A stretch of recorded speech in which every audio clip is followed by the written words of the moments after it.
Everyone and welcome back to the channel. कल हम लोग ने बीपीएससी एएसओ का पीवाईक्यू साइंस वाला हम लोग ने कंप्लीट कर लिया था। सारा सवाल जितना भी साइंस का था वो सारा हम लोग ने कंप्लीट कर लिया। इस बार हम लोग स्टार्ट करने वाले मैथ्स। तो कल बहुत लोग का डिमांड भी आया था मैथ्स भी करा दो, मैथ्स एंड रीजनिंग का भी कुछ कुछ सवाल रहेगा। इससे बहुत ज़्यादा कॉन्फिडेंस बूस्ट होने वाला है बीईडी और बीपीएससी एएसओ, बीपीएससी सीसी के लिए, एडीओ के लिए। तो ध्यान सुनना और एक डिस्क्लेमर देना चाहता हूँ। देखो मैथ्स है, बहुत लोगों का अप्रोच अलग होगा, सबका अप्रोच अलग ही होता है मैथ्स में, है ना? तो मेरा अप्रोच अगर आपको अच्छा लगा तो आप वो वाला फॉलो करो। अगर आपको लगता है कि इससे बेहतर मैं कर सकता हूँ तो आप वो वाला फॉलो करो। मैथ्स है ना, आपको स्कोर बूस्ट करने से मतलब है। बहुत लोग, मैक्सिमम लोग को मैथ्स से फियर है। यहाँ पे कमेंट्स में आते रहते हैं कि मैथ्स से फियर है। तो वही है, आप लोग सुनो आराम से, वीडियो देखो और जहाँ पे हो रहा स्क्रिबल करते रहो, साथ साथ आंसर बनाते रहो। मैथ्स देखने की चीज़ नहीं है, मैथ्स स्क्रिबल करो, ठीक है? जो कॉन्सेप्ट समझ में आ रहा है वो ठीक है, बट ज़्यादातर टाइम है स्क्रिबल करो। चलो स्टार्ट करते हैं। पहला सवाल है गिवन एक्स बाई, लिख लेता हूँ, x by x plus one plus y plus one plus Z plus one बराबर है ए के। हमें निकालना क्या है? One by x plus one by y plus one by Z plus one. मतलब ऊपर वाला एक्स को उड़ाना है, वाई को उड़ाना है, जेड को उड़ाना है। ठीक है, इसको हम ये भी कर सकते हैं बट बेसिक मेथड से चलते हैं। ठीक है, देखते हैं कितना जल्दी आ जाता है। बेसिक मेथड ये होता है, अगर हम सबको वन से माइनस कर देंगे, इसको इसको इसको, तो मेरा काम बन जाएगा। देखते हैं, one minus x by x plus one plus one minus by y plus one plus one minus z plus one. अगर लेफ्ट हैंड साइड में किए तो राइट हैंड साइड में भी करना पड़ेगा। थ्री माइनस ए, तीन बार किए ना, एक दो तीन, तीन से किए तो थ्री माइनस ए। क्लियर हुआ? अब देखो ऊपर ले जाओ, x plus one minus x by x plus one. ये तो देखो मैं अभी करा रहा हूँ, एग्जाम हॉल में फट फट काम होगा ना ये सब। Y plus one plus Z plus one minus Z by Z plus one equal two three minus A. X X कटा, वाई से वाई कटा, जेड से जेड कटा, one by x plus one. ये सब लिखना मत ना एग्जाम में, मतलब यही चाहिए था हम लोगों को। क्या चाहिए था? One by x plus one. तो ये आ गया और थ्री माइनस ए बच गया हमारा। क्लियर हुआ? आंसर थ्री माइनस ए। कुछ नहीं करना, बेसिक मेथड से जाओगे तो आंसर बन जाएगा। इसमें हम चाहते तो वैल्यू पुटिंग भी कर सकते थे बट वो सेंस नहीं बनाता है। समझ में आया? दो स्टेप में अगर हमारा बन रहा है तो क्या मसला है? समझ में आ गया? देखो उड़ाना, हमको एक्स उड़ाना है, वाई उड़ाना है, जेड उड़ाना है। तो बचपन में आपने ये चीज पढ़ा होगा ना, सातवीं या आठवीं क्लास में पढ़ाते थे हम लोगों को कि वन से माइनस कर दो, वन से माइनस कर दो, और left hand side right hand side दोनों बराबर होना चाहिए। तो अगर मैंने यहाँ पे थ्री से माइनस किया है तो मुझे राइट हैंड साइड में भी थ्री से माइनस करना पड़ेगा। Picture clear? थ्री माइनस है, वेरी गुड। नेक्स्ट सवाल पर आओ। इन अ ग्रुप ऑफ 20 सिंगर्स, देखो सब बड़ा सवाल देख के घबराना मत, बहुत प्यार से बनाओ, एक एक स्टेप्स लिखो, आंसर बन जाएगा। इन अ ग्रुप कह रहे हैं सिंगर्स 20 है, 40 डांसर। लिखो सिंगर डांसर। सिंगर हमारा है 20, डांसर है हमारा 40। ठीक है, अब कह रहा है 20% of the singers are less than 25 years of age. जो 20 है इसमें से 20% जो है हमारा 25% से कम है। तो 20 का 20% करोगे तो कितना होगा? 4 होगा। Very good. अब कह रहा है and 40% of the entire group are under 25 years age. अब देखो, सिंगर प्लस डांसर दोनों मिला के कितना हुआ? 20, 40 प्लस 20 इक्वल टू 60। अब इसमें कह रहा है कि जो टोटल है वो 40% जो जनता है वो 25 से कम है। अब इसका 40% कितना होगा? 24। ठीक है, तो टोटल हो गया 24। 24 अवाम जो है वो 25% से, वो 25 एज से कम है। सिंगर का कितना है? 4। Singer plus dancer equal to 24। यहाँ तक क्लियर हो? ये 25%, 25 एज से कम है। सिंगर कितना है? 4। डांसर का हमें निकालना है और ये 24 है, तो डांसर का कितना हुआ? 20। 20 हो गया। अब पूछ क्या रहा है? What percentage of dancers are under 25 years of age. Dancer का टोटल स्ट्रेंथ है 40, उसमें से 20 हमारा क्या हो गया? जो 25 ईयर से कम है। तो पता ही होगा, 20/40 इंटू 100। 20 से 20 बार में गया 50%। समझ में आ गया? ऑप्शन आंसर भी मिलाते चलता हूँ, रुक जाओ। 46 एंड 47। 46 का आंसर है 46 का आंसर है बी। ठीक है, 47 का आंसर है, 47 का आंसर है डी। ठीक है, ये देखो एग्जाम हॉल में जो अप्रोच मैं लगाऊंगा मैं वही करा रहा हूँ। ठीक है, तो बट समझ रहे हो ना, आसान से बन गया। वापस से एक्सप्लेन कर देता हूँ। देखो 20 सिंगर्स है, 20 सिंगर मैंने लिखा, डांसर 40 है, मैंने ये लिख दिया। अब इसमें कह रहे हैं 20% of singers are less than 25 years of age. तो मैंने कुछ नहीं किया, मैंने 20% निकाला। अब ये तो पता होगा ना, 20/100 करोगे, 20 से 5 बार में 4, तो यही तो 4 है। 4 25 ईयर्स ऑफ एज से कम हो गए। अब सेकंड स्टेप में कह रहा है 40% जो एंटायर ग्रुप का है वो 25 से कम है। तो मेरा टोटल कितना हुआ 40 + 20 60। अब 60 का 40% कितना होता है 24 होता है। अब सिंगर 4 है, डांसर का निकालना और टोटल 24 है, तो 4 + d = 24, तो d का वैल्यू कितना आ गया 20। डांसर्स जो 25 ईयर से कम है वो हो गए 20। अब अपन क्या किए उसको परसेंटेज में फॉर्म में कन्वर्ट कर दिए, 20/40 × 100 that is 50%। I hope it is pretty much clear. चलो देखो, एडीओ और बीपीएससी सीसीए में तो बहुत मजा आने वाला है। मैथ्स तो मैं बता रहा हूँ, मैथ्स आप लोगों को बहुत ज्यादा मजा दिलवा दूंगा। ठीक है, चलो नेक्स्ट सवाल पर आओ। The selling price of a toy was 30% above the cost price. Hindi वाले सुनो, ठीक है, बात मेरा सुनो जो मैं बता रहा हूँ, इंग्लिश हिंदी मत करो प्लीज इसमें। The selling price of a toy was 30% above the cost price. ध्यान से सुनो, कॉस्ट प्राइस अगर 100 रुपया है, selling price of a toy was 30% above the cost price. 30% above मतलब 130 हो गया। Very good. It was sold at 70% of the selling price. ये जो 130 है ना, इसको उन्होंने 70% ऑफ द सेलिंग प्राइस में बेचा। तो 130 × 70/100 विल बी 13 सत्तू 91। 91 में बेच रहा है। समझ में आ गया? देखो वापस से सुनो, ध्यान सुनो।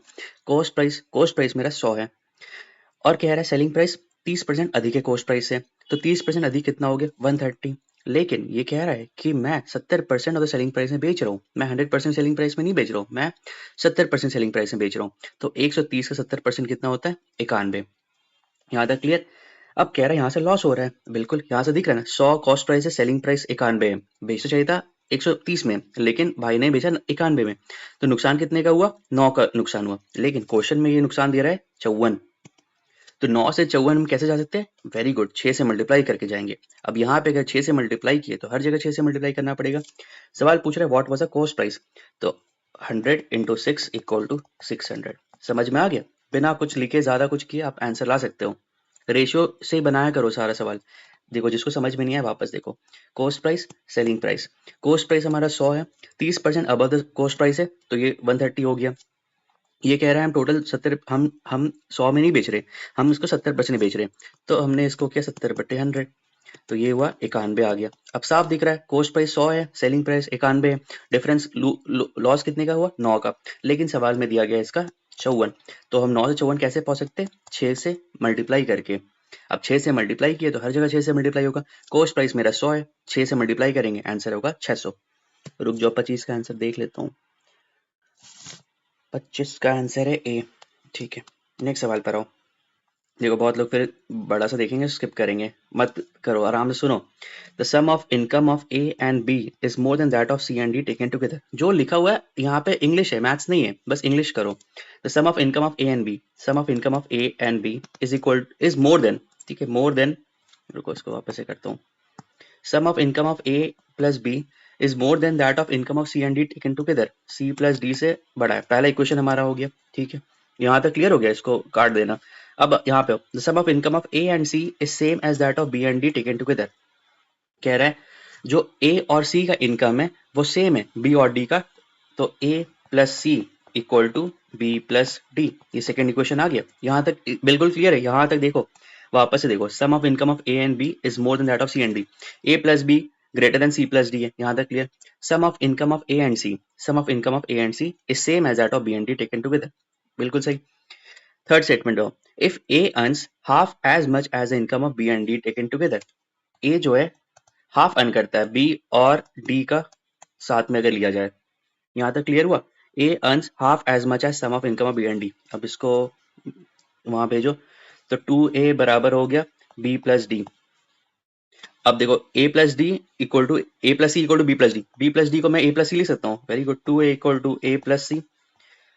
ए उधर गया तो a बराबर हो गया c के, है ना, a बराबर हो गया c का। अगर a बराबर c का हो गया, यहाँ पे देखो a बराबर, अच्छा हाँ ठीक है, a बराबर c का हो गया, तो ये वाले में और ये वाले में दोनों कट गया, तो हमारा हाइपोथेसिस क्या हो गया? b बराबर हो गया, b ग्रेटर देन हो गया d से।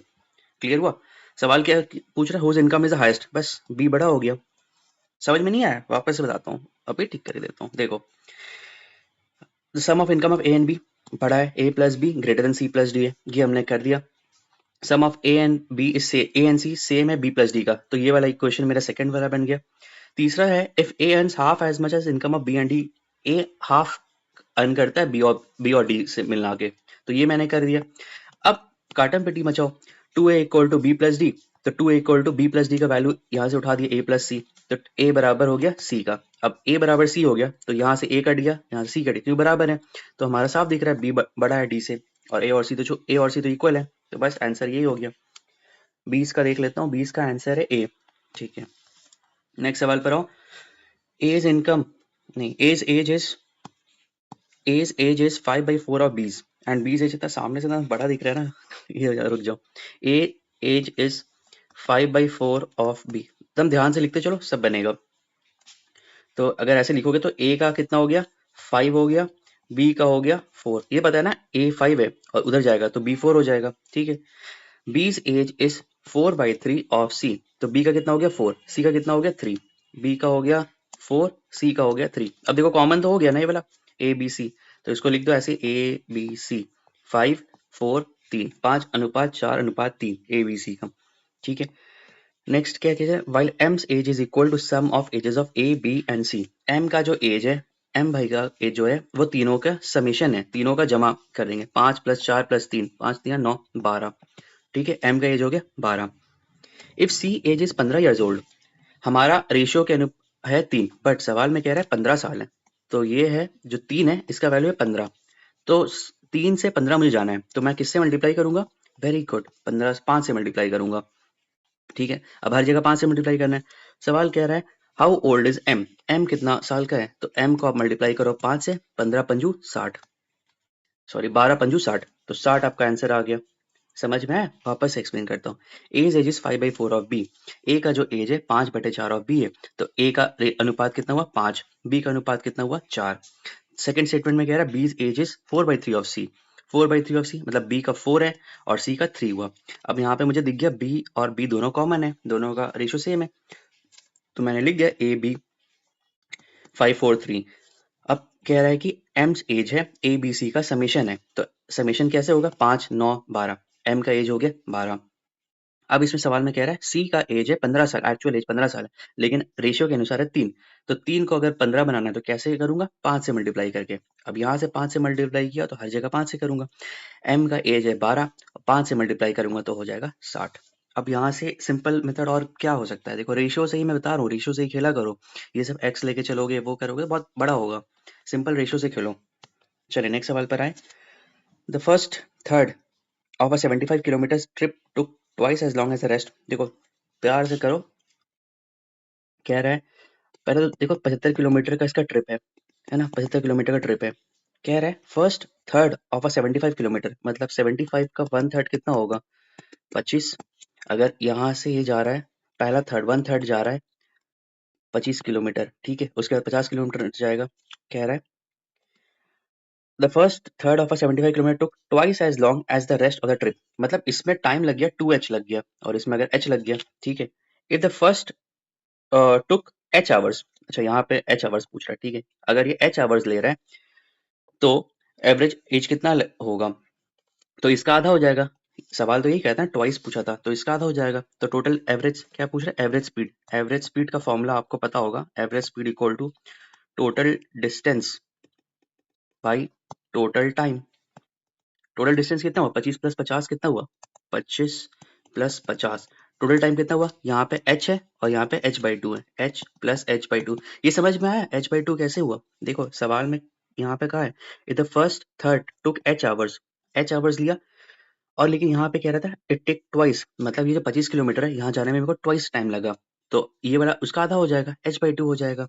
वेरी गुड, अब देखो total distance by total time, 25 + 50 कितना होता है 75 होता है, और h + h 3h/2, 3 × h × 2, 3 से कितना बार में कटता है 25 बार में कटेगा, 50/h, समझ में आया 50/h, ऑप्शन नहीं दिया है क्या 75, अच्छा ये तो 50/h, 18 का आंसर है, 18 का आंसर है डी। ठीक है, ये सब 18 का आंसर है डी, समझ में आ गया ना। सिंपल फॉर्मूला ये याद रखना, एवरेज स्पीड का क्या होता है formula, total distance travelled upon total time taken, समझ में आ गया, वेरी गुड। नेक्स्ट सवाल पे आया। 4 years ago the ratio of ages of A and B was 13:9 and 8 years hence, देखो इसमें भी मैं आपको एक ट्रिक बता रहा हूँ, है ना, जैसे आप नॉर्मल मेथड भी कर सकते हो, मैं वो भी करा दूंगा, स्मार्ट मेथड बताता हूँ। ए और बी का अनुपात गिवन है 13:9, ठीक है, मान लो ये प्रेजेंट है, ये प्रेजेंट है, यहाँ से अच्छा आगे बताता हूँ, ठीक है। और and 8 years hence the ratio will be 4:3, ठीक है। अब मुझे बताओ, हाइपोथेटिकल कंडीशन दे रहा हूँ, है ना। मेरा और आपके बीच का अभी एज डिफरेंस मान लो 2 साल है। क्या वो आने वाले 15 साल के बाद भी, अभी 2025 चल रहा है, क्या 2036 में भी ये हम दोनों के बीच का डिफरेंस 2 साल ही रहेगा? बिल्कुल सही है, डिफरेंस तो बदलने वाला नहीं है ना, जो सेम डिफरेंस है। अभी मैं बता अर्थ की बात कर रहा हूँ, मैं सैटर्न और जुपिटर की बात नहीं कर रहा हूँ, वो लोग यहाँ पे तो मैं अर्थ की बात कर रहा हूँ, जहाँ पे ग्रेविटी 9.8 मीटर पर सेकंड स्क्वायर लग रहा है। आप बोलोगे ग्रेविटी कंट्रैक्ट करे टाइम डायलेशन होगा, वो सब नहीं, मैं अर्थ की बात कर रहा हूँ। समझ में आ गया? एज तो सेम होगा, दोनों के बीच में डिफरेंस जो होगा वो तो सेम ही होगा। अब देखो, यहाँ इन दोनों के बीच का डिफरेंस है 1, इन दोनों के बीच का डिफरेंस है 4। पहला स्टेप हमें क्या करना है, हमें बराबर करना है। कैसे बराबर करेंगे? एक को आप 4 से मल्टीप्लाई करो, 4 से मल्टीप्लाई करोगे तो ये कितना होगा 16, और ये करोगे तो ये हो जाएगा 12। क्लियर हुआ कॉन्सेप्ट?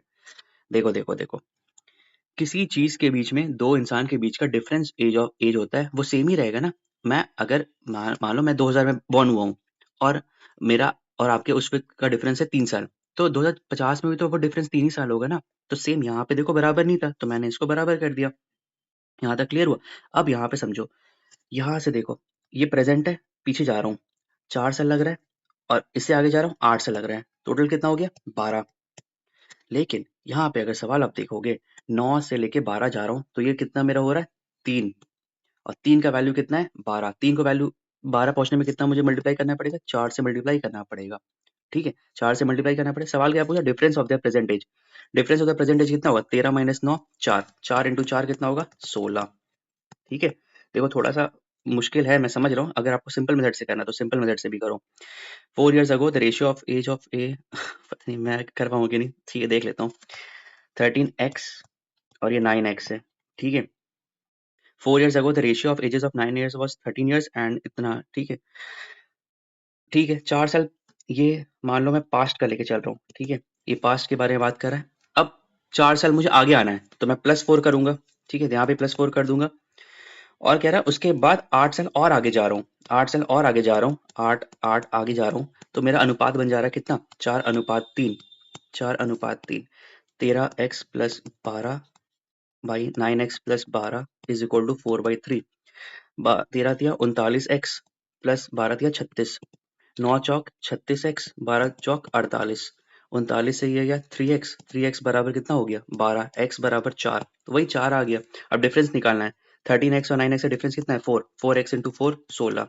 देखो स्टेप, ठीक है, आप जैसा भी आपको बेहतर लगे, बट यहाँ पे आप समझ लो रेशियो, मैं ऑलमोस्ट सारा सवाल रेशियो से करता हूँ। जो एसएससी वाले जनता होगा या फिर बीएसएससी वाले होंगे उनको पता होगा ये वाला रेशियो मेथड, और उनको पता है कितना फास्ट हो जाता है एज वाला प्रॉब्लम सॉल्व करने में, है ना। आपके पास दोनों मेथड है, ये स्मार्ट मेथड है और ये जो बेसिक मेथड से करते हो, ठीक है। डजेंट मैटर, अगर आप बेसिक मेथड से भी आपका आंसर आ रहा है तो वेल एंड गुड, फोमो में मत आना। मैं बस एक वो दिया हूँ आपको, ओवरव्यू दिया हूँ कि अगर आप आउट ऑफ द बॉक्स भी सोच सकते हो इसमें, ठीक है। वापस से देख लेना, ठीक है, इसको अगर नहीं समझ में आया तो वापस से देख लेना जो मैंने बताया। चलो नेक्स्ट सवाल पर आओ। हाँ, ये सवाल देखो, वेन डायग्राम अभी भी बीपीएससी पूछता है ना, तो ध्यान सुनो कैसे बनाते हैं ये।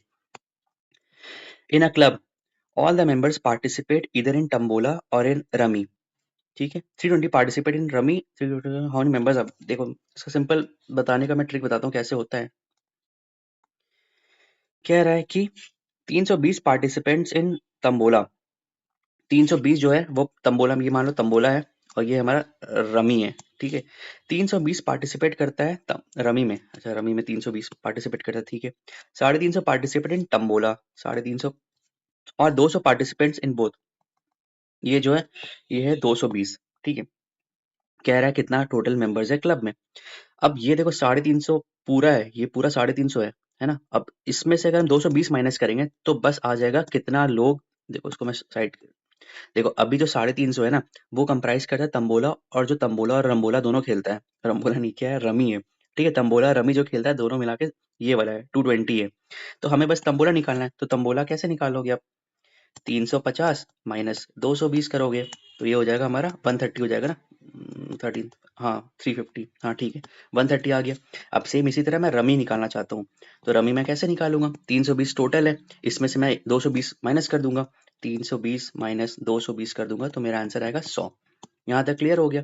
अब कह रहा है टोटल मेंबर्स कितना है, तो तंबोला प्लस रमी प्लस जो बोथ खेलते हैं, तो कितना होगा 130 प्लस 100 प्लस बीच वाला कितना है 220। 130 प्लस टू कितना होता है 250, 350 और 450 हो गया ना। ठीक है, 130 प्लस 220 होता है 350 और 350 में 100 ऐड करोगे 450 आ गया। 450 ऑप्शन गिवन है। ठीक है, एक का आंसर है, वन का आंसर, वन का आंसर, अरे यार कहाँ गया वन का आंसर, वन का आंसर है डी। ठीक है, 450। पिक्चर क्लियर हुआ ना। तंबोला और रमी का कैसे था, 320 पार्टिसिपेंट्स है रमी में, ये पूरा कंप्राइज करता है ना। अब हमें टोटल बस रमी का निकालना है, तो रमी को मैं माइनस कर दूंगा बोथ से, तो ये हो जाएगा। चलो नेक्स्ट सवाल पर आए। रीजनिंग का सवाल है। अब ये सवाल तो आप कर ही लोगे। मेनिया को कोड किया गया, I am a maniac, Honey Singh. Mania को कोड किया गया NZO, अयो ये कैसे हो गया मेनिया, अच्छा मेनियक लिख दिया मैं, बह गया मैं। मेनिया है मेनिया, रेसलमेनिया, NZOHC। ठीक है, M से N है, ये 13 है, 1 है, 14 है, ये 9 है, ये 1 है, N है 14, 26, 15, 8, 3, है ना। कैसे भाग रहा है वो देख लो। +1 हो रहा है, तो D से +1 क्या होगा, E होगा, ये काट दो, ये तीनों में से होगा। A और Z मतलब इवन ऑड चल रहा है क्या, अच्छा ठीक है। A और Z, I और A, -1 हो रहा है। ठीक है, ये अगर 27 है तो ये 26 हो रहा है, मतलब -1 हो रहा है। तो ये वाला देख लेना, -1 किस में होगा, O 15 है, तो 15 -1 14 होता है। तो बस ये भी हट गया, ये दोनों में ऑप्शन में होगा। इसको कमेंट सेक्शन में बताना। ठीक है, सिंपल सवाल ये तो आप कर ही लोगे। नेक्स्ट सवाल पर आओ। 37%, 37 1/2 candidate in an examination way girls. ये अच्छा सवाल है, ध्यान सुनो। 37.5%, इसको फ्रैक्शन में करो, है ना। 37 1/2 को कैसे तोड़ोगे, 37 1/2 को 37 2 से 74, 74 75/2, 75/2 परसेंटेज। अब परसेंटेज से तोड़ोगे तो नीचे 100 आएगा, 75/2 इंटू 100, 25 तिया 75, 25 चौक 100, 3/8 आ गया। अब समझो इसका मतलब क्या है। कह रहा है 37% of the candidates in an examination way girls. ये जो था, इसमें जो 3 है वो हो गई गर्ल्स और टोटल है 8। अब देखो टोटल हो गया 8, जिसमें 3 3 जो हो गई गर्ल, और बॉय कितना होगा, 8 में से 3 माइनस करोगे कितना होगा, 5 होगा। वेरी गुड, क्लियर हुआ ना। फ्रैक्शन, इसको परसेंटेज ऑफ फ्रैक्शन में करते हैं, तो 100 से विभाजित करते हैं। 37 1/2, 75/2 100 करोगे, 25 से 3 बार में गया, ये 3/8 आ गया। अब 8 अगर टोटल है, उसमें वुमेन 3 हो गई और बॉयज हमारा 5 हो गया। अब ध्यान सुनो, 75% of the boys and 62.1/0.5% of the girls pass and 342 girls failed. यहाँ पे देखो क्या पूछ रहा है, 342 गर्ल्स फेल्ड, और यहाँ पे कह रहा है पास। अगर समझो 62.5 में पास किया गया है, 100 टोटल है, 62.5% पास हुआ है, तो फेल कितना होगा, माइनस कर दो, 37.5 होगा। अब इसका 3 का 37.5 निकालना है हमें। 3 का 37.5 मतलब ये देखो सेम वैल्यू जो हमने निकाले 37 1/2, ये होता है 3/8, तो 3 इंटू 3/8। कह रहा है इसका वैल्यू कितना है, 342 है। इसका वैल्यू है 342। 9 से काटो, 3 तिया 9, 9 दूनी 9 तिया 36, 9 तिया 36, 9 दूनी 9 चौक 36, 9 तिया 27 और 38। ठीक है, 9 अट्ठे 78, हाँ ठीक है। तो कितना हो जाएगा, 8 इंटू 38 हो जाएगा हमारा टोटल। मल्टीप्लाई कर भी सकते हो, छोड़ दो ऐसे रहने दो। समझ में आया, वापस से बताता हूँ। 37 एंड 1/2% ऑफ कैंडिडेट्स पे गर्ल, ये टोटल गर्ल्स थी, तो मैंने इसको फ्रैक्शन में किया, फ्रैक्शन मेरा 3/8 आया। 3/8 का मतलब क्या होगा, 8 अगर टोटल है, उसमें से 3 हमारी गर्ल्स हो गई, तो बॉयज कितना होगा, ऑटोमेटिकली 5 होगा। Very good. अब इसमें सवाल कह रहा है 62% ऑफ द गर्ल पास, अगर 62.5% पास किया गई, तो फेल कितना होगी, 37.5 होगी। तो मैंने कुछ नहीं किया, 3 मेरा टोटल है, उसका 37% निकाला, वैल्यू हमारा कितना आ गया, उसका वैल्यू गिवन है 342। अब ये आ गया 8 इंटू 38। यहाँ तक पिक्चर क्लियर। अब कह रहा है सुनो, the number of boys failed, यहाँ पे कितना है, 75% ऑफ द बॉयज पास किया गया, तो फेल कितना गया, वेरी गुड 25%। अब देखो 8 इंटू 38, 25% निकालना है, 25% कितना होता है, 1/4, और टोटल बॉयज कितना है हमारा, 5 बॉयज है, 5 बॉयज यहाँ पे लिख दो। 4 दूनी 8, 5 दूनी 10, 380। समझ में आ गया। ये देखो बहुत मुश्किल सवाल था, मतलब आप अगर फ्रैक्शन और इससे करोगे तो कितना जल्दी बन जाएगा। समझ में आया, वापस से बता देता हूँ। 37.1/2% मैंने लिख दिया, 3/8, 8 अगर टोटल है, उसमें 3 हमारी गर्ल्स हो गई, 5 हमारा बॉयज हो गया, ये मैंने लिख दिया। अब देखो सवाल पूछा गया था कि 62.5% गर्ल पास की गई, तो कितनी फेल हुई? 37.5%। 35.5 का मैंने वही लिखा 3 इंटू 3/8, ये हमारा कितना आ गया 9/8, और इसका वैल्यू 342 है, तो ये हमारा आ गया 8 इंटू 38 आ गया। Very good. अब इसके बाद ये कह रहा है कि 75% पास हुआ लड़का लोग, तो कितना फेल हुआ? 25% फेल हुआ। तो ये 8 इंटू 38 का 25% कितना होता है? 1/4, और टोटल बॉयज कितना है? 5। समझ में आया? Very good. चलो नेक्स्ट सवाल पर आओ। The average monthly income of P and Q is 5050। Average monthly income P plus Q का एवरेज मंथली इनकम बाई 2 करोगे तो ₹5050 है। ठीक है। The average monthly income of Q and R is 6250। Q plus R बटे 2 equal to ₹6250। The average monthly income of P and R, P plus R बटे 2 ₹5200 निकालना है मेरे को टोटल। ठीक है, टोटल ऐड कर दो। देखो मल्टी प्लस हो रहा है ना, P 2 बार आ रहा है, Q 2 बार आ रहा है, R 2 बार आ रहा है, तो ये ऐसे हो जाएगा 2 into P plus Q plus R upon 2। ठीक है, अब इसमें प्लस करो 50 50 50 100 100 आ गया, 0 0 1 कैरी, 2 4 5 5 5 10 16 16,500 आ गया, 16,500 आ गया। ये कटा तो P plus Q plus R का वैल्यू कितना आ गया? 16,500। यहाँ तक क्लियर हुआ? सवाल क्या पूछ रहा है? R का निकालना है, तो बस कुछ नहीं, Q प्लस R को कर दो, Q plus R into Q plus R by 2 given है कितना है? 6250। 6250, तो Q प्लस R कितना होगा? 625 इंटू 2 1250। ठीक है, 12,500। अब इसमें निकालना है, P निकालना है, तो P plus Q plus R given है 16,500। ये सब देखो एग्जाम में तो फट से लिखोगे ना, मैं तो समझा रहा हूँ कि बहुत लोग हैं जो यहाँ पे कंफ्यूज होते हैं। प्लस P वहाँ भेज दो, 16,500 में से 12,000 भेजोगे कितना होगा? 12,500 4,000 है ना, 4,000 हमारा आंसर आ गया। 4,000 देख लेता हूँ, 142 का आंसर है। 142 142 142 142 कहाँ गया? 142 142 का आंसर है ए। ठीक है, 4,000। समझ में आ गया ना? कुछ नहीं, सिंपल था ये वाला मेथड। ये तो बचपन में भी आप करते होगे, अभी थोड़ा सा ब्रशअप करना पड़ेगा। तो समझ में आ गया? कुछ नहीं, बेसिक से ही करो। यहाँ पे देखो ये सब स्टेप तो मैं उड़ा उड़ा दूंगा, अभी तो मैं आपको समझाने के लिए कर रहा हूँ, वरना मैं तो यहाँ स्टेप यहाँ से मैं खत्म कर दूंगा। 16,500 मुझे दिख गया, बस यही है, इसका डू कर दूंगा और माइनस कर दूंगा। ये तो मैं समझाने के लिए आपको इतना लिख रहा हूँ, बट आप भी एग्जाम में फट से कर सकते हो, है ना? ऐसे करो। Very good. नेक्स्ट सवाल पर आओ। If the sum of two numbers is 25 and the difference is 7 1/2, then the ratio of the number, ratio पूछ रहा है, कुछ नहीं करो, sum पूछ रहा है x plus y upon difference पूछ रहा है x minus y equal to 25 अनुपात 7 दूनी 14 14 5 15/2 15/2। ठीक है, 5 पंजे 25 5 तिया 15, x plus y by x minus y 10 अनुपात 3 आ गया हमारा। अब क्या क्या रेशियो ऑफ नंबर्स। अब आपने बचपन में पढ़ा होगा कॉम्पोनेंडो एंड डिविडेंडो। इसमें अपन क्या करते हैं नंबर निकालने के लिए? प्लस ऊपर प्लस करेंगे, नीचे माइनस करेंगे, तो कुछ नहीं होगा। इससे x बाई वाई का रेशियो निकल जाएगा 10 प्लस 3 अपॉन 10 माइनस 3। 10 प्लस 3 कितना होता है? 13। 13 13:7, 13:7 आंसर ये आ गया। 143 का आंसर है बी। ठीक है, 143 का आंसर है बी। समझ में आ गया ना? कॉम्पोनेंडो डिविडेंडो आपने लगाया, रेशियो पूछ रहा है तो रेशियो में से कन्वर्ट करो, x प्लस वाई, ये तो कर ही लोगे ना, ये तो पुकी सा स्टेटमेंट है। ठीक है, कुछ कुछ सवाल देखो मुश्किल था, उसमें आप टाइम दे सकते हो, बट ये सब सवाल गलत नहीं होना चाहिए। नेक्स्ट सवाल पर आओ। The ratio of cost price and selling price है 4:5। कॉस्ट प्राइस 4 है, सेलिंग प्राइस है 5। प्रॉफिट परसेंटेज निकालना है, तो साफ दिख रहा है यार, 4 का चीज 5 में बेच रहा है, एक का प्रॉफिट हुआ कितने में? 4 में। ये सब अब क्या ही बोलूं मैं, ये सब सवाल तो गलत नहीं होना चाहिए। 145 का आंसर है बी। ठीक है, नेक्स्ट सवाल पर आओ। A B 1:2 3:8। ठीक है, कैसे करोगे ये सवाल? देखो a अनुपात b का वैल्यू है 1/2 3/8। अगर a बाई बी मेरे को करना है, कैसे मैं करूंगा? 1/2 इंटू 8/3, 4:3। मतलब a और b का मुझे 4:3 दिखना चाहिए। a इज टू बी होना चाहिए मेरा 4:3। यहाँ तक समझ में आ गया? अब देखो ऑप्शन से देखो, 4:3 यहाँ पे दिखा, इसको तोड़ूंगा 3:2 होगा, नहीं हो रहा है। इसको तोड़ूंगा 3:4, ये भी नहीं हो रहा है। इसको तोड़ूंगा 4:3, बस आंसर आ गया।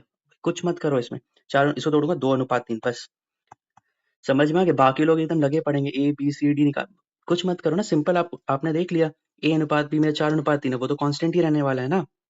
समझ में आया? कितना जल्दी आप टाइम बचा लियो इस सवाल में। बहुत लोग लगे पड़े होंगे इस सवाल को बड़ा मेथड बनाने में, सी डी में भी लाएंगे, बट आपने मत करो, स्मार्ट मेथड अपनाओ। ए अनुपात बी कितना हो गया? 4:3। Very good. नेक्स्ट सवाल पर आओ।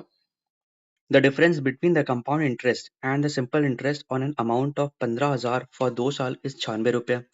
The rate of interest per annum is. The difference between simple interest and simple interest, चक्रवर्ती ब्याज और सिंपल इंटरेस्ट का 2 साल का, अच्छा हाँ, इसका तो फॉर्मूला होता है ना। डिफरेंस देखो, फॉर्मूला लिख लो, काम आएगा बहुत। डिफरेंस 2 साल का चक्रवर्ती ब्याज और जो सिंपल इंटरेस्ट होता है ना, उसके बीच में क्या होता है? P into R square by 100% होता है ये फॉर्मूला लिख लेना, रट लेना, बहुत ज्यादा इंपॉर्टेंट है, आपके बीपीएससी एडीओ में काम आएगा। एडीओ में तो मैथ्स आप लोगों का बहुत बेहतर हो जाएगा।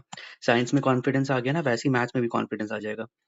देखो क्या कह रहा है, डिफरेंस चक्रवर्ती ब्याज और जो सिंपल ब्याज होता है, उन दोनों के बीच का फॉर्मूला होता है P into R square by 100 का परसेंटेज।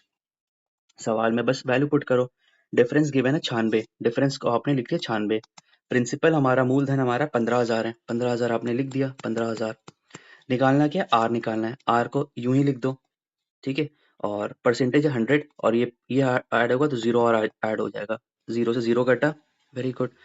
एक जीरो यहाँ काट दो, 5 से यह 3 बार में कटेगा, ये 2 बार में कटेगा, 3 से ये काटो, 3 3 32, और 32 दूनी 64, तो आर स्क्वायर हमारा आ गया 64। अब R will be root over 64, कितना होता है? 8 बरस, 8%, सॉरी 8%।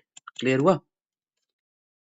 बस फॉर्मूला से लगाओ, वरना अगर आप करने जाओगे सिंपल इंटरेस्ट का अलग निकालोगे, कंपाउंड इंटरेस्ट का अलग निकालोगे, बहुत ज्यादा टाइम जाएगा। बस ये फॉर्मूला अपनाओ और आंसर पाओ। फॉर्मूला क्या है? Difference equal to P into R square upon 100%। बस ये फॉर्मूला लगाओगे, आंसर आपका आ जाएगा। चलिए नेक्स्ट सवाल पर आप आए। There is a 60% increase in an amount in 6 साल एट सिंपल इंटरेस्ट। सवाल कह रहा है 60% इंक्रीज हुआ है अमाउंट में 6 साल का, ठीक है। अगर मेरा प्रिंसिपल 100 था, अमाउंट हो गया 60% इंक्रीज, ये तो 60 हो गया, तो सिंपल इंटरेस्ट कितना होगा? Amount minus principal, 160 minus 100 will be 60। यहाँ तक क्लियर हुआ? ठीक है। सवाल कह रहा है the compound interest of 12,000 after 3 साल, आफ्टर 3 साल विल बी व्हाट। देखो एक फॉर्मूला भी दे देता हूँ। अच्छा रुक जाओ, पहले हम लोग क्या निकालना है? रेट निकालना है, रेट निकालना है। रेट निकालने के लिए कुछ नहीं है, simple interest equal to P into R into T upon 100। Simple interest हमारा कितना है? 60 है। प्रिंसिपल कितना है? 100 है। आर निकालना है, टाइम कितना है? टाइम 6 साल है। ये कटा 6 से 10, रेट हमारा कितना आ गया? 10% आ गया। अब कह रहा है 3 साल का कंपाउंड चक्रवर्ती ब्याज निकालना है, तो 3 साल के लिए देखो, जो एसएससी वाले जनता होगा उनको तो पता होगा फॉर्मूला। अगर 10% का है, 3 साल का निकालना है, तो पहला साल में कितना होगा? 10%, दूसरे साल में होगा 21%, और तीसरे साल में होगा 33.1%। ठीक है, इसको रट रट लेना। डायरेक्ट फॉर्मूला लिखोगे 33.1% का आप निकाल दोगे। जिसको समझ में नहीं आया वो नॉर्मल मेथड देखो। अब समझो कंपाउंड इंटरेस्ट निकालना है, मूलधन है 12,000 3 साल के लिए, तो आपने फॉर्मूला पढ़ा होगा, amount equal to P 1+r/100 to the power n। तो निकालो अमाउंट इक्वल टू, प्रिंसिपल कितना गिवन है? प्रिंसिपल है हमारा 12,000, 12,000 इंटू 1+r/100, आर कितना है? 10, 10/100 टू द पावर कितना होगा? कितने साल के लिए? 3 साल के लिए निकालना है, तो 12,000 इंटू 11/10 इंटू 11/10 इंटू 11/10, 3 से 3 जीरो पूरा कट गया, 12 12 121, 121 से 11 1331, 1331 इंटू 12, 12 एकम 12, 12 तिया 36 और 1 37, 3 जमा 12 दिया 36, 3 39, 12 एकम 12 15, 15,972 हमारा अमाउंट आ गया। अमाउंट हमारा आ गया 15,972। और सिंपल कंपाउंड इंटरेस्ट क्या होता है? Amount minus principal. तो 15,972 में से माइनस करेंगे प्रिंसिपल, मूलधन कितना है? 12,000, तो हमारा वैल्यू आ जाएगा 3972। 3972 शुड बी द आंसर, 3972। बस देखो बहुत लंबा स्टेप चला गया, ये वाला तो मैं करता भी नहीं हूँ, मैं सिंपल वही बता रहा हूँ। 33.1% लोगे और 16,000 से मल्टीप्लाई कर दोगे, 12,000 इंटू 33 करोगे तो आ जाएगा 12,000 इंटू 33%, बस करोगे 33 12 3972 आ जाएगा। जो स्टेप मैंने यहाँ पे लगाया उसको आप कट डाउन कर सकते हो, बस ये फॉर्मूला आपको याद होना चाहिए। अब वैसे ही आप 5% का निकाल सकते हो। 5% का अगर अगर कंपाउंड इंटरेस्ट, अगर रेट 10% है तो इसका ये फॉर्मूला है, तो 5% का कितना होगा? आप अपने नोट्स में चिपका लेना, ये वाला चीज बहुत काम आने वाला है, बीएसएससी सीजीएल दोगे। अच्छा हाँ ये क्या कहते हैं एएसओ का मैं क्या करूँगा ना, आज अगर शाम को मुझे समय मिलेगा ना, तो मैं आपको अप्रोच बता दूँगा कैसे आप एग्ज़ाम में पेपर अटेम्प्ट करना, ठीक है? आप मुझे बता देना अगर आप चाहते हो तो मैं बता दूँगा, कैसे आप साइंस के सवाल अटेम्प्ट करो, पहले मैथ्स करो या रीज़निंग करो, क्या करो। तो पैटर्न आज मैं पूरा देख लेता हूँ कैसा सवाल आता है और फिर मैं आपको बता दूँगा। क्योंकि कल हम लोग ने साइंस कर ही लिया ना, आज देखो एक और वीडियो आएगा जिसमें हिस्ट्री और सर बाकी सारी चीज़ आपको करवा देंगे। तो आपका एसओ एक तरह से पूरा क्लियर हो गया। मेन देखो अभी भी मैं यही बता रहा हूँ, कॉन्फिडेंस से खेलें, कोई भी पीटी निकालने के लिए कॉन्फिडेंस खेलें। साइंस में बहुत लोगों को कॉन्फिडेंस आ गया, बथेरे मैसेज आते हैं यार, बहुत कमेंट्स आता है, थैंक यू सो मच। बहुत लोगों का कॉन्फिडेंस बूस्ट हुआ है, सेम मैथ्स में भी कॉन्फिडेंस बूस्ट हो गया है। बस ये करो और अच्छे से एग्ज़ाम देना है इस बार, ठीक है? और करंट अफेयर्स के लिए देखो एक और चीज़ आ रहा है, करंट अफेयर्स के लिए मैं टॉप 400 एमसीक्यू लाऊँगा 1 साल का। वो दैट विल बी इनफ। आपके एसओ से पहले मैं ले आऊँगा वो वीडियो, है ना? तो आप एग्ज़ाम हॉल जिस दिन जाने वाले हो, उस दिन ट्रेन में सुन लेना या फिर बस में सुन लेना, जहाँ भी सुन लेना। बट मैं कोशिश करूँगा मैं बहुत जल्द दे आऊँ उसको। ठीक है? चलो स्टार्ट करते हैं ये सवाल। और एक और चीज़, 5 सितंबर को आपके लिए टेस्ट होने वाला है, ऑल इंडिया मॉक टेस्ट होने वाला है ना, that will be free. Telegram पे वो हम लोग डाल देंगे, ओएमआर शीट भी डाल देंगे। आपका काम बस क्या है, प्रिंट आउट करवा लेना और हाँ, एकदम तमीज़ से देना जैसे आप एग्ज़ाम में दोगे। प्रिंट आउट करवाना 2 घंटे बैठ के देना, 12 से 2 वाले टाइम पे। और जिनका ऑफ़िस है या फिर जो भी है, तो अपने हिसाब से वो देख लेना और शाम को हम लोग आंसर की जारी कर देंगे। समझ में आ गया? 5 सितंबर। चलो नेक्स्ट सवाल पर आओ। If the sum and difference of two numbers are 20 and 8 respectively, then what is the difference of their square? ठीक है यार, सिंपली लिखो x प्लस वाई है 20 and the difference is 8, x minus y है 8, ये माइनस ये plus ये minus ये कटा, तो 2y बराबर होगा 14। कितना होता है y बराबर कितना होगा ये, एक सेकेंड, सवाल क्या कह रहा है? If the sum of the numbers are 20, ठीक है, and the sum and difference are 20, ठीक है, x माइनस वाई, तो ये कटा तो 2y हमारा कितना हो गया, 12 के बराबर हो गया। डिफरेंस ऑफ द स्क्वायर चाहिए, y अगर 12 हो गया, x कितना होगा, x होगा 8, ठीक है, 12 और 8 20 होता है, ठीक है। सवाल क्या पूछ रहा है, difference of the square, the sum of the difference x minus y 2y, ठीक है, ठीक है, ठीक है। इसमें फिर देखो सम हमारा कितना है, x प्लस वाई है 20 और x माइनस वाई है 8, तो 2y बराबर हो गया, x कट गया ना, हाँ 2y बराबर हो गया 8, ठीक है, y बराबर हो गया 12, 6 हो गया, y 6 हो गया ना, सॉरी y 6 हो गया और x हमारा कितना हो गया, x प्लस वाई 20, तो x हमारा हो गया 14, 14 और 6 हो गया, ठीक है। अब क्या पूछ रहे हैं, then the difference of the square is what, difference चाहिए, x हमारा 14 है, y हमारा 6 है, 14 का स्क्वायर 196, 6 का स्क्वायर 36, डिफरेंस कितना होगा, 196 माइनस 36 160, 196 60 160, ठीक है। सिंपल सवाल था, x प्लस वाई को 20 ले लो, x माइनस वाई को 8 ले लो, y का वैल्यू हमारा कितना आ गया, यहाँ पे y को मैं 2 से काटना ही भूल गया था, y 6 आ गया, ठीक है, और 14 हमारा x आ गया। चलिए नेक्स्ट सवाल पर आए। नेक्स्ट सवाल कह रहा है the numerator and denominator of a fraction, numerator and denominator से तो मुझे वो याद ये Tejasswi Prakash, the numerator and denominator of a fractions are in the ratio of 2:3, ठीक है। If 6 is subtracted from the numerator, the result is a fraction of, ठीक है, लिख दो उसको, कुछ मत करो। 2x न्यूमरेटर है, डिनोमिनेटर है 3x है। If 6 is subtracted from the numerator, numerator से मैंने 6 को सब्ट्रैक्ट किया, ठीक है, तो result is a fraction that has a value of 2/3 of the original fraction, 2/3 of the original fraction, original fraction कितना है 2:3, तो 2x minus 6/3x equal to 4/9। यहाँ तक क्लियर हुआ, ठीक है। अब बस क्रॉस मल्टीप्लाई करो, 9 दूनी 18x minus 9 6 54 equal to 12x, तो 6x बराबर हो गया 54 के, x बराबर हो गया 9 के। सवाल क्या पूछ रहे हैं, न्यूमरेटर और ओरिजिनल फ्रैक्शन, ओरिजिनल फ्रैक्शन का न्यूमरेटर 9 का मल्टीपल होगा, 9 का मल्टीपल तो ये नहीं हो गया, 9 दूनी 18, समझ में आ गया। ओरिजिनल फ्रैक्शन तो 2 है, तो 2 इंटू 2 करोगे तो आ जाएगा आंसर, देख लो 149 का ए, सही है, 18 आ गया। समझ में आ गया ना, जो सवाल का स्टेटमेंट दे रहा है उसको पकड़ के बस चलते रहो, सारा आपका सवाल बन जाएगा। समझ में आ गया ना ये वाला, वेरी गुड।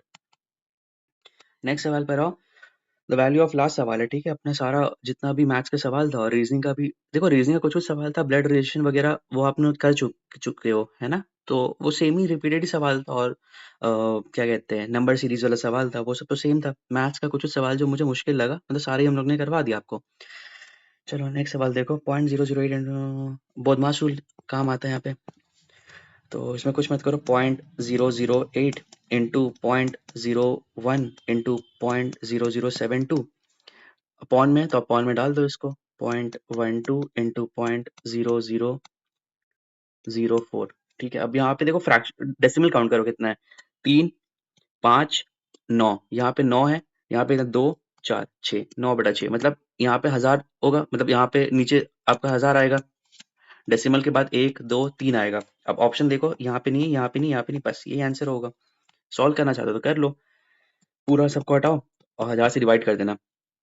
4 दूनी 8, 2 छिक और 6 से ये 12 बार में गया, तो 12/1000, 12/1000 कितना होगा, 0.012। समझ में आ गया, सिंपल सवाल था ये वाला।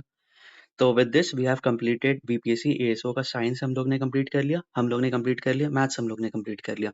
आज थोड़ी देर के बाद आप लोग के पास आ जाएगा जीएस का सवाल, तो आप वो लगा लेना एंड आप अपना कॉन्फिडेंस लेवल को अपग्रेड कर लो। समझ में आ गया, अच्छे से एग्जाम दो, अगर आप बोलोगे तो मैं रात को आप लोग के लिए स्ट्रैटेजी ले आऊंगा, कैसे आप एग्जाम हॉल में वो आपको करना है और क्या क्या आपको सिर्फ अभी 8 दिन, आज कितना, हाँ 8 दिन आपको पढ़ना है, ठीक है, वो मैं एक स्ट्रैटेजी ले आऊंगा एंड यू विल सी आपके एग्जाम में सारा सवाल, मैक्सिमम सवाल जो हम लोग ने पढ़ा है लेक्चर उसी से, यार सारा तो हम लोग ने पढ़ा ही दिया है, तो बहुत सारा सवाल होगा, आप देखोगे डायरेक्ट हूबहू आपको आएगा, आपको जहन में आएगा कि ये सर ने ये चीज़ कराया था, ये ट्रिक बताया था, वो ट्रिक बताया था, तो वो सारा चीज़ आपके जहन में आ जाएगा। तो बस आपका काम क्या है। और हाँ, एक और चीज़, फिजिक्स वाला मैं बचा हुआ था, फिजिक्स घटना चक्र मैं आज करवा दूंगा, कोशिश करूंगा पूरा, आज मैं वीडियो ले आऊंगा वो, ठीक है। तो अच्छे से पढ़ाई करो, अब यहाँ से देखो गेम पूरा खुल चुका है, सारा चीज़ आपको मिल गया, बस पढ़ाई करो, पढ़ाई करते रहो, होने नहीं चाहिए रात और दिन, आपको दिखने ही नहीं चाहिए, बस आपको दिखना चाहिए, आपका बुक्स दिखना चाहिए, आपके नोट्स दिखना चाहिए, वीडियोस दिखना चाहिए, बस। अब यहाँ से यही करो, प्रीलिम्स आराम से निकालो और मेंस में फिर हम लोग अच्छे से डिसाइफर करते हैं कैसे करना है। ठीक है, with this thank you so much, अच्छे से रहिए, खुश रहिए, मुस्कुराते रहिए, जय हिंद।